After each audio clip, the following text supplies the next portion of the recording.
These were all digital images. And like my daughter says, Dad, seriously? Well, the important part, I think, can you lower it down a little? Thank you. Is that this can be done in our laptop computer. And it's insane, I think, how technology has progressed. Anyway, this is me posing for GQ. They didn't like the picture. My name is Yanni. I usually omit my last name. It's a little difficult to be understood. I'm an architect, training, computer geek by profession. Any other architect in the room? Okay, oh, there you are. Interiors, commercial interiors? Excellent. Residential? Thank you. There will be some learning objectives. They were on the brochure. We are approved for AA for the US and IDCC, so you can get your credits. And as you may all know, how many of you are still using or start using AutoCAD or anything on your computer? CAD, that was the buzzword a long time ago. You all know what it does, lines and drawings. It was a great transition from the hand drafting. I mean, those of us with a little gray hair, we start learning architecture or designing by hand. And terminology was vellum, rapidographs, things like I tell now to my new colleagues, my young colleagues, and they say, what? What is that? The magic tool was the blade, so you can scratch the mistakes, the errors. Welcome. Coffee? Oh, come on. And it was good. It was good because we knew how to draft by hand. The CAD was the easy way, let's say, to transit that mentality onto the computer. It was, for most of us, was a little uphill thing. We learned it. We still do it, I guess, from what I understand. And it was basically the replacement. Some of us went a little further. I started pretty early times in '87, to be exact. It was still Reagan, the president of the United States. I think he was a victim of an assassination attempt once at the time. It went wrong. He survived, and we started using several tools, including, back then they were not calling it BIM, it was the virtual building technologies. A couple of software were out in the market, but they were doing one step beyond AutoCAD. AutoCAD was the plain drafting, a couple of others were doing a little bit 3D. Now I managed at the time, I remember in '89, to do some decent 3Ds from AutoCAD, which was a little difficult. But I spent a summer doing my thesis, I remember, and I was awarded for that, but it was a pain. But at the time, it was only the third dimension. That's it. You could just have something in 3D. Nowadays, you can put cost, materials, colors, all these things, including time, and do construction simulations. I don't know if you're aware, there are quite a few, actually, software in the market that they provide BIM 3D solutions. These are the high-end products, more or less. I'm a little biased. I work for Archicad, for Graphisoft. But Bentley Architecture has a good system as well for a long time. Autodesk with Revit. They acquired Revit sometime in the mid-90s, I remember, late 90s. They promote it as a replacement of AutoCAD. Gehry Technologies, I don't know if you're aware of Frank Gehry.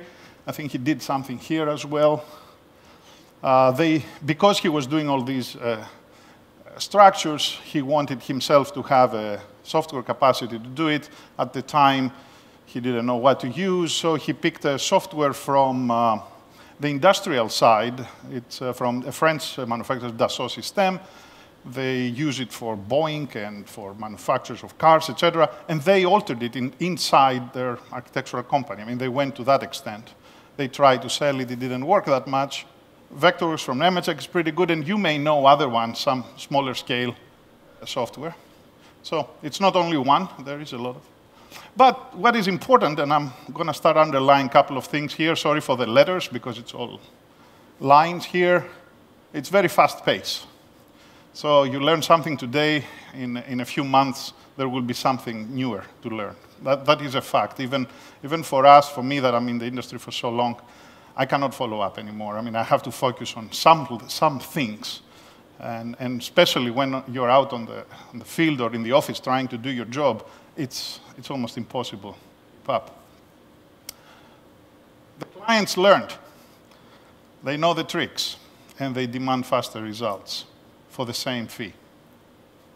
So we have to keep up the pace. We have to learn the tools to produce faster results for them, for the client, and for us to make sense of the fee. We haven't increased our fees. I mean, if you know any way to change the fees, please let me know. I'll be glad to adapt. That's another fact. Quick responses and usually unanticipated situations. Zoning department, B1. The client changes everything. Nice day. The budget changes. So many things can change. The manufacturer that you spec on the first iteration of your project changed. And there is a continual uncertainty. So that's not my sentence. I copied from somebody smarter than me. This unprecedented rate of change requires adaptability, at least adaptability, to take a deep breath and say, okay, let's face it, let's do it. Augmenting the staff skills.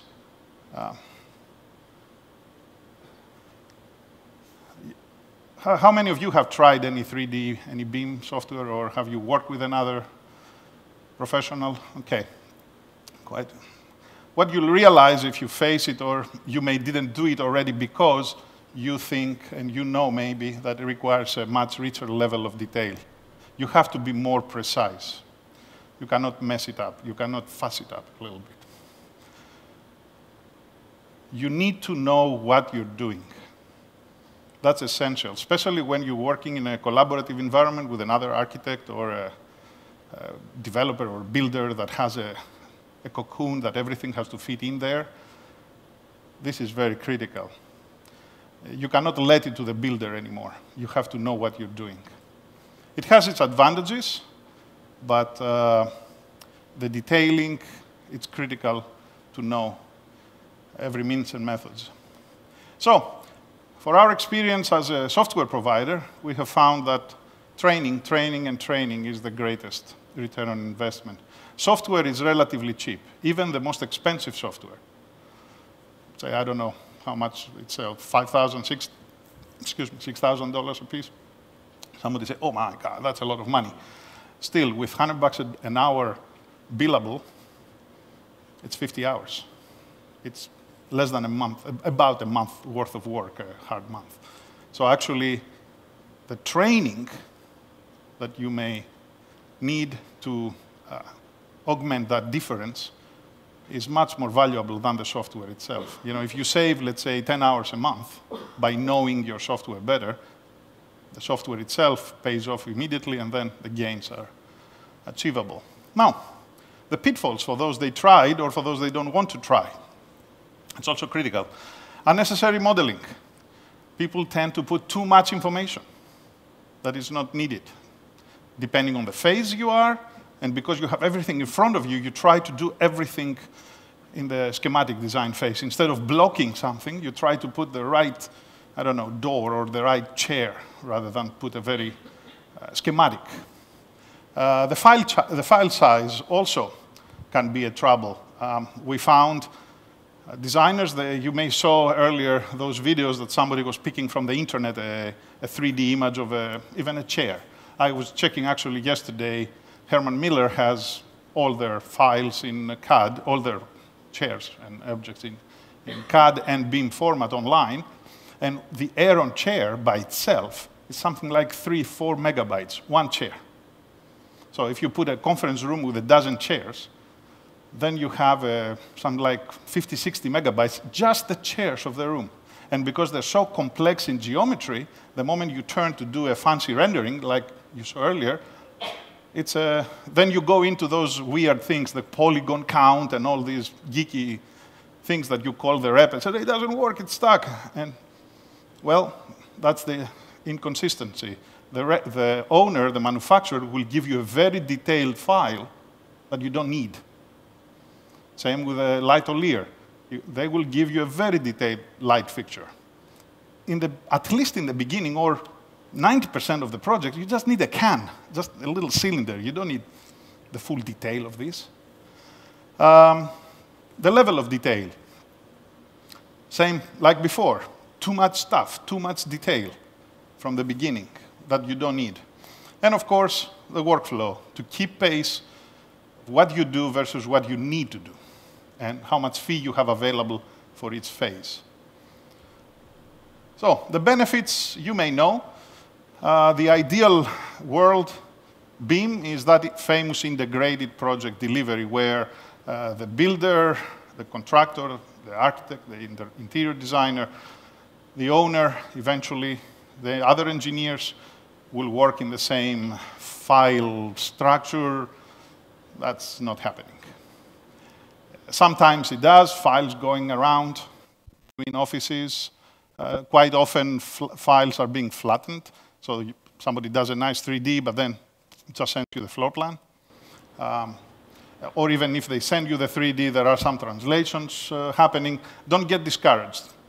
That's technology. They don't talk to each other very well. They try. They all try. But don't forget, all the software business are also money-making machines. They want their own proprietary formats. They want to win your business, so they don't want to be that good with the other guys.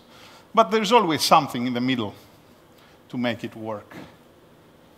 The true benefit is the project coordination between you, the architect, the other engineers, if they happen in the project, especially with the owner. Not many change orders. Everybody knows the project. I was planning to show you a live project from the computer. Unfortunately, the setting doesn't allow me, so if you want, we can continue up in our booth upstairs, where I had a little public library designed a few years ago, and I managed to finish the project with a builder submitting basically a negative change order at the end of the project. It sounds unheard of, but I mean, actually what happened was the owner changed specs on a laminate for a cabinetry, so that was it. It was just a cheaper laminate. But everything went so well because it's so well coordinated, documented, spec'd. There was nothing, no problem. So even the builder, actually, he was very proud, and then he started winning more business. Because look at that, I finished it on time per budget. And the owner was happy, and guess what? He knocked the door again. Some sophisticated builders, contractors, they have what is called project information modeling, some big fancy databases that they assemble all the drawings from us, architects or interior designers, and then from the shop drawings from the individual little contractors, and they go there. Huge benefits after construction. I don't know how many of you have any relationship with the facilities managers of the owners. Keep in touch. It's really good marketing for your own services. When you submit your drawings, you can submit also, or depends on who's doing the construction administration. Together with your specs on the file, you can have your warranties. So if I don't know, these are not only warranties, there are also replacement procedures, etc. So keep in touch with the facilities manager. And if you have a file to give them, they are always happy.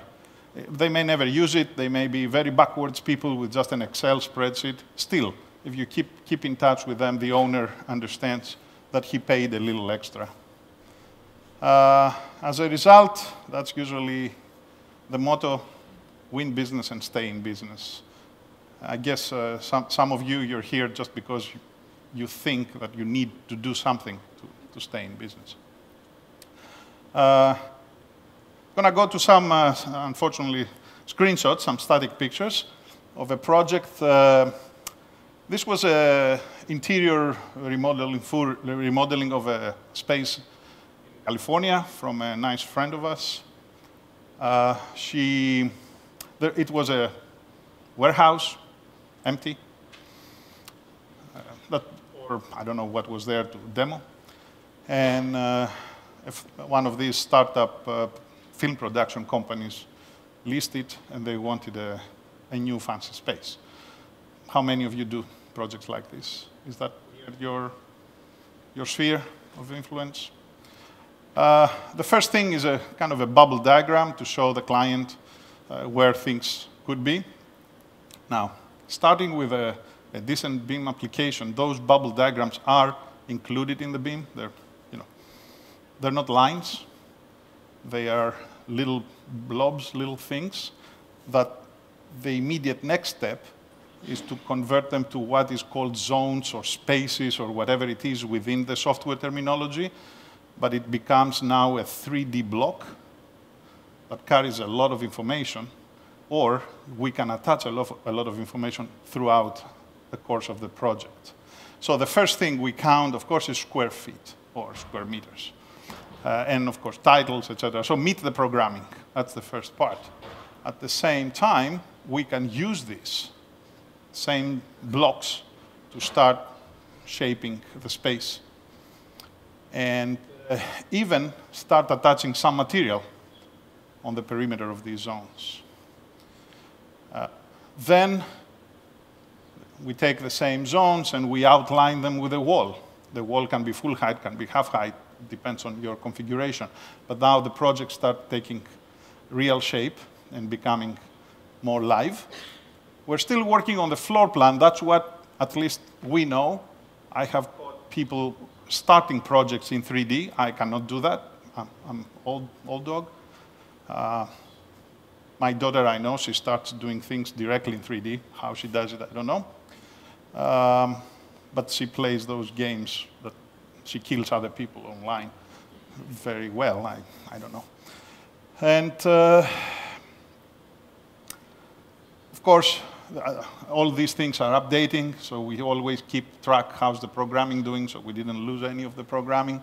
And then for internal purposes, for your own design ideas, you can do some sketches, you can do some now 3Ds, you can study the lighting because they wanted to put in some critical locations some skylights there and see what's the effect down on the floor. And after that, you have to start communicating with the client. You have to show him something. This is very interesting. These guys here, these are those two ladies that they did this project. They show a couple of options. I think the first and the next one is the option. But notice something. All the sketches, all the renderings are gray, are black and white. Although it sounds and it looks old school, it's very critical. You know all. I mean, I had the same experience. I was showing a client what I designed. I hadn't decided anything on materials, colors, or... And he picked a marker and started pointing my screen, my very expensive screen, and circling the screen like, I don't like that red thing here. Or I want the cabinet. And I told him, oh, don't look at the colors, look at the shape. He couldn't look at the shape. He was focusing at the colors. So this is very important part of the process, to keep yourself restrained and the client communication. Now, if you can start improving, of course, as you go, as you interview the client, both in the grayscale or start putting some renderings together. And eventually create typical material palettes, digital. I mean, you can always stick the real thing on your board, but you can print first your board, stick the real thing, next to the sketch and let them decide and in a more lively way. One great tool that has started, and again, I'm sorry I cannot put these on the projector, so I'm going to hand out those, is tools over the iPads. So just put your finger and start move it left and right and do this amazing action to go in and left and right. This is that library I was telling you, so if you can do a little bit. These are free applications. Almost all software providers have one. John, what's the code of this? No. Got it, thank you. And that's another building in LA. Free applications, you design something in any detail, in any depth you want, and you just email it to the client. You can attach a link for the application. They go to Apple Store or Google Play, if they have Android or an iPad. And during dinner, the family decides if they like or not your design. You don't even need to go. At least for those intermediate meetings, those little things that I've changed something, whatever. You don't need their page.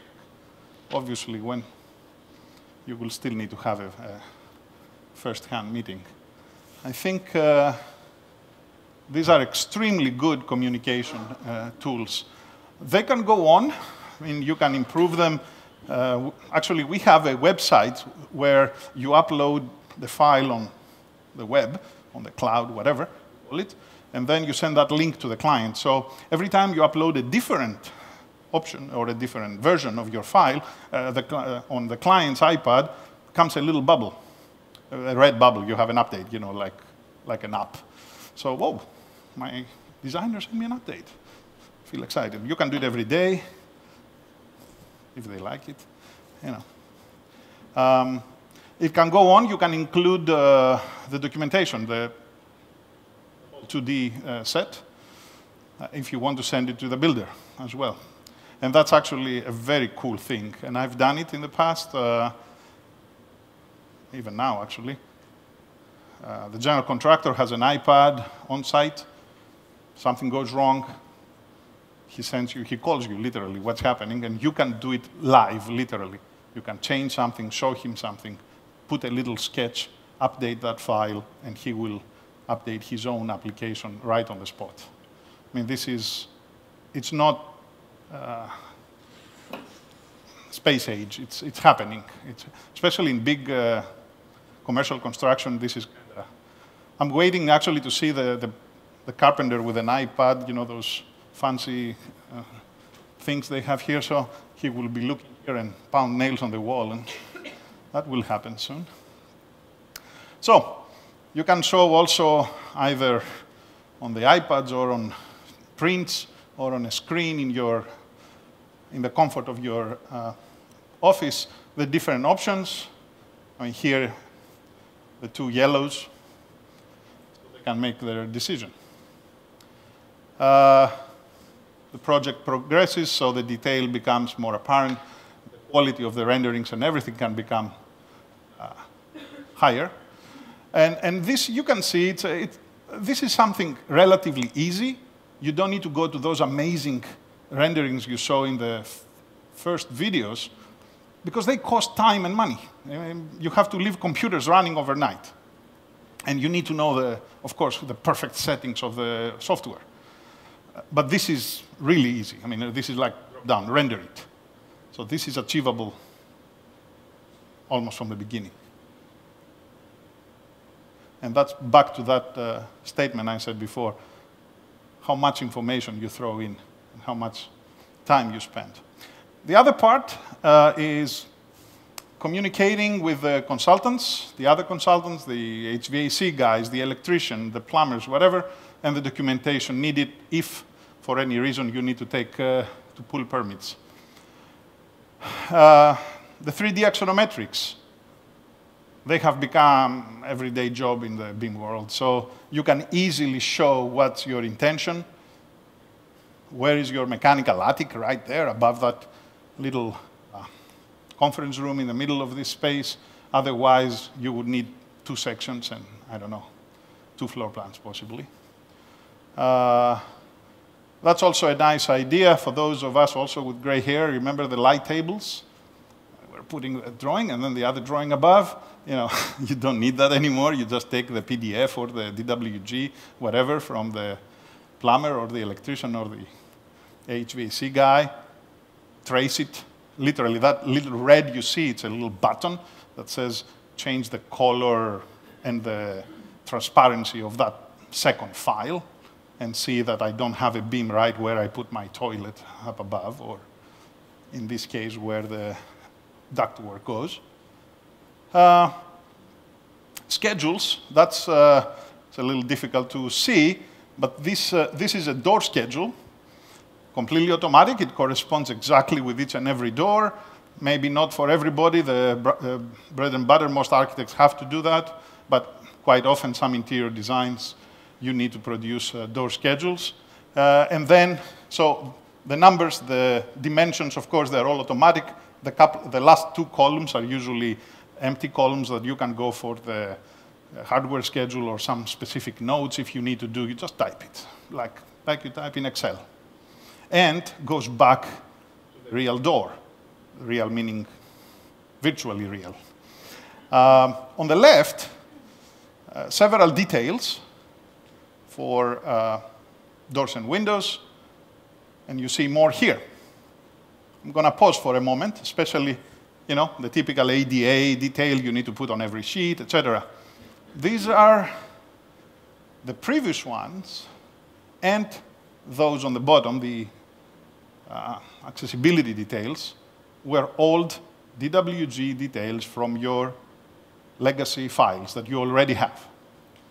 So another good advantage, you don't need, we crushed it? Yes, it shouldn't need a signal. Oh, okay, that's okay. You want to go to the internet, huh? What did you think? We'll let you go to the internet? This is, there. We'll come in. I'm sure most of you, if not all of you, you have a set of drawings with details for accessibility, ceiling details, lighting coves, all these things. Don't throw them away because you got a new software. You can actually literally drag and drop them and put them on your sheets, which will save you time from modeling that thing on the ceiling. Now, interior elevations with the toilets. What I usually say is spend the time where it's needed. For a typical commercial interior environment, who the heck cares about a fancy 3D modeling of the tile in the restroom? I mean, if the client is so anal, okay, you may spend the time doing it. Most of the times you need to show, you know, the bottom tiles or pattern up to 4 or 5 feet. These are 2D. So in this case, they used the interior elevation tool, basically took a picture of the wall, the outlines, and they just drafted the interior. They didn't spend the time to do a full 3D of the tile work. Is it doable? Yes. So if you were to just do that same drawing in 2D, Mm-hmm. if you were to do it in 3D, the same information, but 3D, Mm-hmm. what would the difference of time be to do it in 3D? Like, would it take twice as long? There are 2 possibilities. The colleague here asks how much time would be more to do it in 3D versus just 2D. The major trouble is training, is you don't know how to do it originally. Because the typical tools, you have a wall tool and from the software, and you pick from the software one material for that or one surface for that wall. And you see that the surface is a blue color or one tile. And then you start saying, okay, how do I do the split? Then you have to train yourself. The moment you have to spend the time training yourself, everything breaks apart. If you know how to do it, then it's not that much. Maybe 1.5 times myself that I know what to do, I do it 3D. but I know it. I know it very well. So I do spend a little more time in 3D than 2D. But I have full control. Every time I stretch something or I move something, it automatically changes. If you don't have the time and you don't know how to do it, just start doing it in 2D. That's what I'm saying. So if it's 6 hours to do it in 2D, it might take 9 hours to do it in 2D. Correct. Maybe somewhere there, maybe less, but So wouldn't it actually be faster? Because your drawing in ArchiCAD, it is already a 3D program, which is your view. So if you draw it in 2D, just a regular floor plan, it's already created all of your elevations and your walls and everything. So doesn't it actually save you time? I'm talking only about the 3D. the 3D surface texture of a wall. Yeah, the texture. The wall is in 3D, okay? The wall is in 3D, the toilet is 3D, the window, if you have one, is 3D. That is non-negotiable. But the texture, the tiles, and how the tiles, if they are 45-degree tiles or this, or you have a different tile on the bottom and a different chair rail or something, that's what takes time to create in 3D exactly and stick it on your wall. Exactly. Absolutely. That goes back to the previous slide. I said training, training, training. I know how to do it. It may take me, even now, it may take me a little more time because I need to put everything correct. But the moment that the client tells me, I don't like the 45 degrees, make them square or whatever. It's just a flip of a button. I don't like this color, just also another flip of a button to change the color. And I can have perspectives and 3Ds and fancy things at the same time. And I get paid better. You know. But if you don't have the time, if you have to submit something last moment, blah, blah, blah, you don't need to spend your night trying to make it in 3D. That's what I'm saying. Do it even in 2D. That's fine. Let's not become extreme obsessed. That's what I'm saying. Correct. Now, understand also if the first cubicle was 8 foot 2 inches and the next one is 8'2", it changes everything, but you see that overlap. So you need to go and array those and move them around. But yes, that's the purpose. And that's the purpose also to be constrained and use some generic objects. So if I was from the beginning rushing to go to Steelcase and download their full 3D cubicle, of course I know Steelcase will put all the fancy details they want. My file will be bigger. I will be stuck with Steelcase for the whole length of the project, and at the last moment, the builder or the owner will say, that's too much, I want to go with, I don't know, Herman Miller or something else. And then, boo, redo the whole thing. And what I do, I use a generic, so it's not very well detailed, but it's a generic cubicle. It shows the countertop, the cabinets, and the seating position, and the overall dimensions. And then if later in the project you Then I can put the original one, yes. Especially if I want to show a fancy 3D. Like this fancy thing you see later. So a guy in a 3D that you saw, he even put the sheets on a bed. You know, that's, from the designer standpoint, it's almost, nobody will put that. From a decorator, yes. The client-designer relationship, that's huge, because that's catching the eye of the owner, and they love it, yes. Why are the Steelcase and all the others not creating Steelcase Lite? Because we run into the same problem. You get their audio, their CAD drawings. Right. And it slows your entire set of drawings down. Yeah. And until you strip them out and do the generic. It's that's their market. I don't know, that's what they paid to do for. Ordering the furniture, that's when you need the detail. Absolutely. Actually, I have the same issue even from some of my clients from ArchiCAD.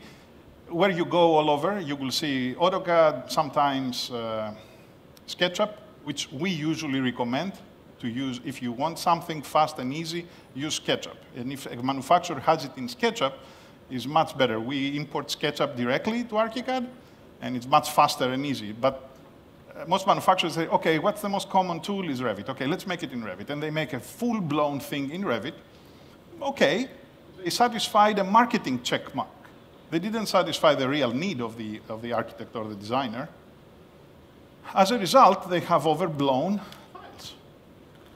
Then I have the other thing. They come and say, oh, Archicad doesn't have the specific manufacturer's object. I said, that's on purpose. We have a light, generic cubicle that you can adjust to any manufacturer.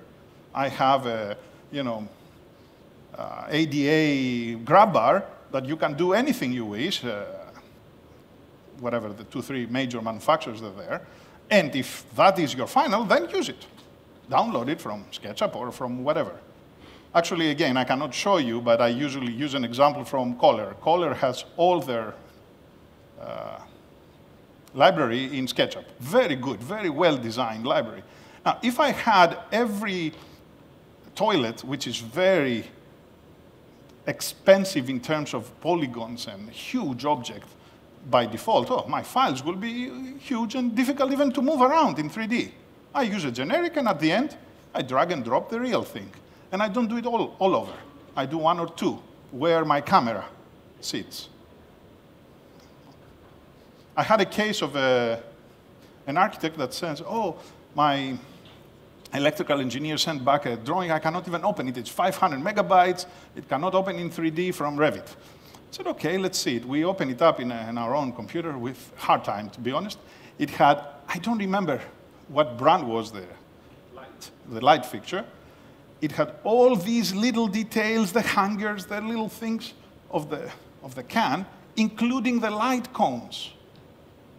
And it was an insane thing. So I called him and I said, man, tell your engineer to turn off the lights. He says, what? I said, at least turn off the lights. And then tell him to use just a plain cylinder for, I don't remember, 150 lights, how many you can put in a room like this. So quite often you will find that it's not only your fault, it will be somebody else's fault as well. And it's difficult to tell him or her, hey, well, please, let's work together here. We need all to learn from this and adapt. I prefer to say God lives in the details. Maybe the devil really does.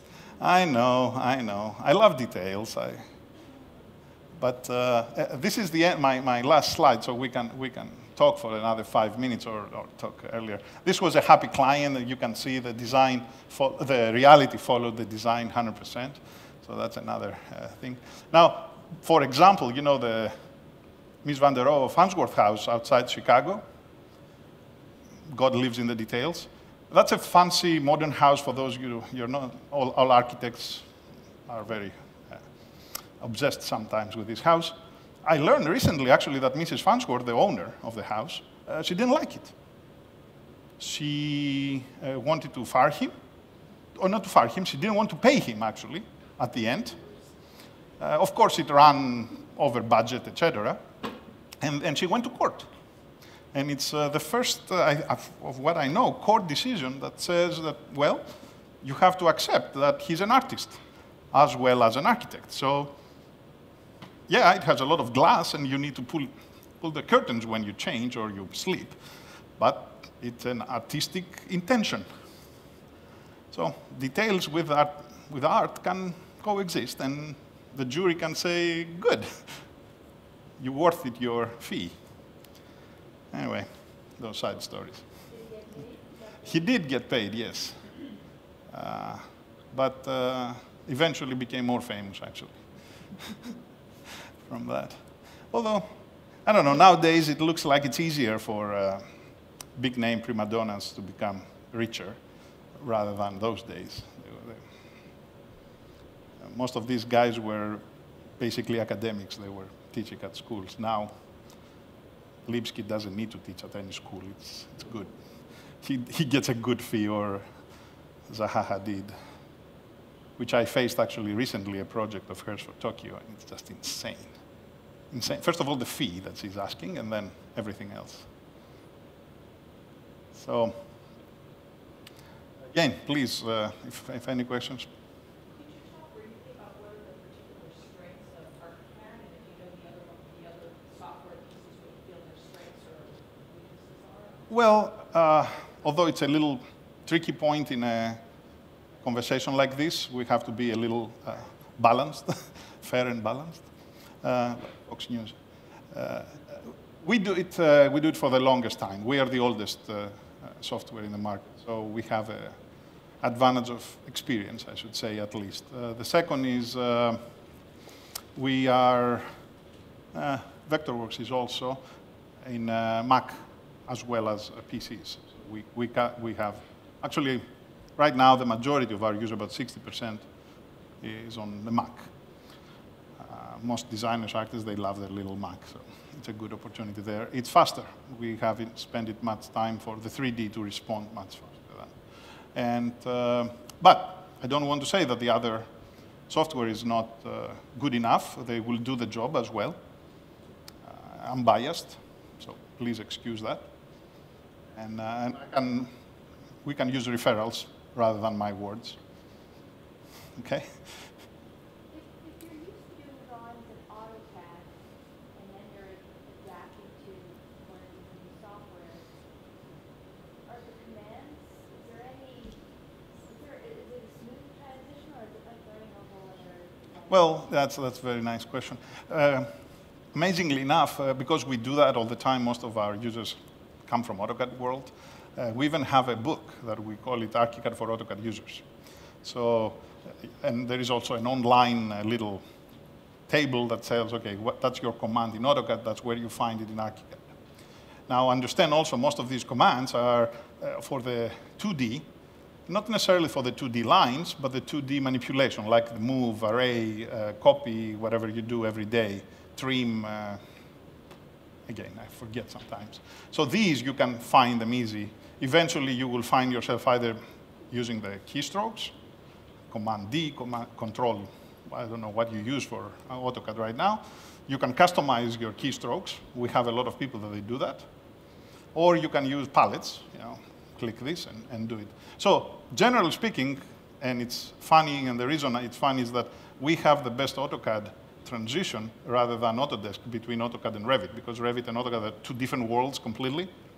So, but because we have that experience all these years, we have much better. Back and forth, actually, from ArchiCAD, you can translate to AutoCAD very good, because still lots of people will ask you AutoCAD drawings.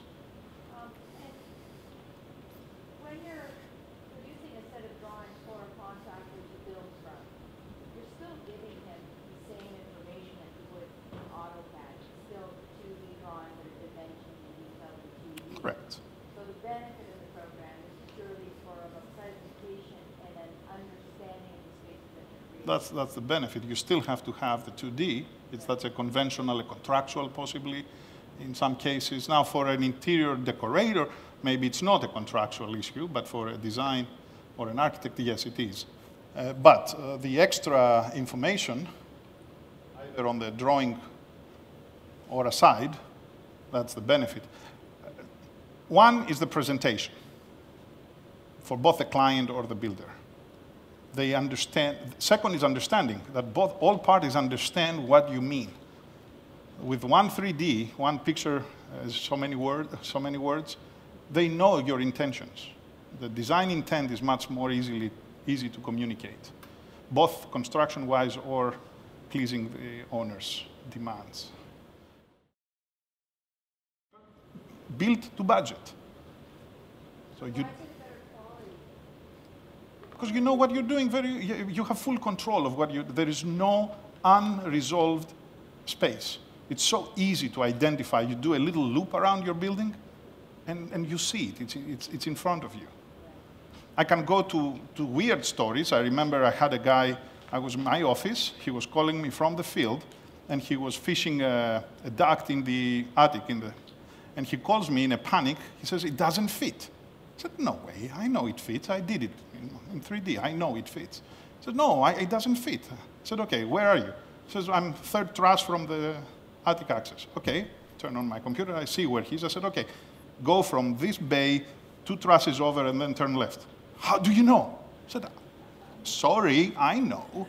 Now, this guy, he could have left the site, complained to the builder, come back, go to the site, see if something was wrong.